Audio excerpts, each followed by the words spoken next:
I'd like to call this hearing to order. Thank everybody for coming. And I think this morning's hearing about advancing carbon capture, utilization, sequestration, or CCUS, we will be referring to it as such. I'm excited to start the year with a hearing on a bipartisan topic that Ranking Member Whitehouse and I have worked together over the years to address. And I look forward to continuing bipartisan efforts to champion meaningful legislation on this issue with Ranking Member Whitehouse and the rest of the committee. Certainly, the gentleman to my right knows a lot about this at the same time in the great state of North Dakota. Innovative CCUS technologies will play a critical role in reducing emissions, particularly for facilities that face unique challenges because of their size, location, or industrial application. In my state of West Virginia, several CCUS efforts are underway. West Virginia University is currently exploring direct air capture technologies, and the Department of Energy's National Energy Technology Laboratory, which is located in Morgantown, is supporting a suite of CCUS research. West Virginia is also a partner in the Appalachian Regional Clean Hydrogen Hub, known as ARCH2, that includes project partners who are working to deploy CCUS technologies. Collectively, these projects position West Virginia to continue as a national energy leader while also reducing our air emissions. But we cannot realize the full benefits of these projects and emerging technologies like CCUS if there's not a permitting framework that will allow for the rapid and safe deployment of these projects. That's why Ranking Member Whitehouse and I, working with Senator Barrasso and former Senator Carper, moved forward to get the Utilizing Significant Emissions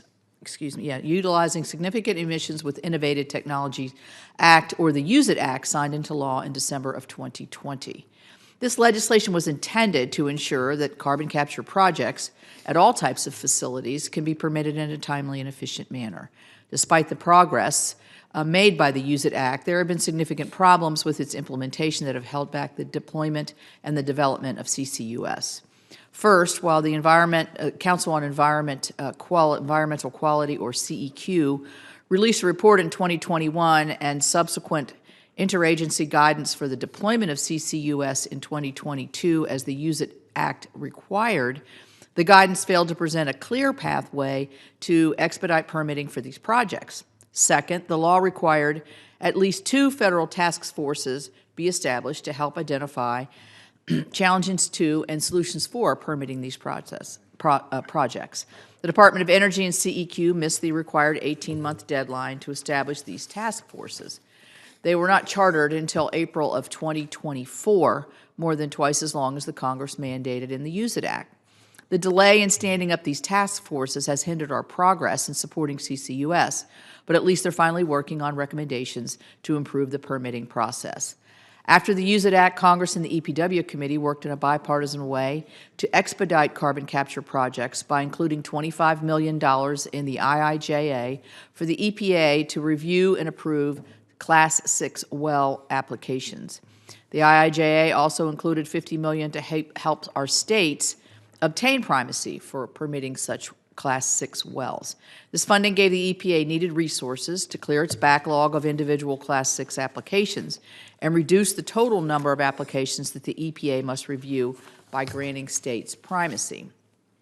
Despite receiving additional help and funding with the process, the Biden administration only approved 2 Class 6 projects and only granted primacy to 2 states. Louisiana, after more than 3.5 years, and your state already had your you were number one. You're number one. Okay, I was just getting there. And my home state just really the last day of the Biden administration received their permit for primacy on Class 6 wells. I'm very excited that we got our primacy over that permitting process. I hope EPA Administrator Zeldin will prioritize reducing the current backlog of pending applications and support additional states that are seeking to obtain primacy. The North American Electric Reliability Corporation has found that over the next 10 years, due to a rise in energy consumption and the early retirement of our existing fossil fuel generation, our country could face major electric reliability concerns. The deployment of CCUS can be a tool to not only maintain but expand reliable electric generation capacity, ensure the reliability of our electric grid, while improving the environment and growing our economy. I believe that's a win-win situation. I look forward to our discussion today on this important topic so we can figure out how we continue to work in a bipartisan manner to advance CCUS deployment.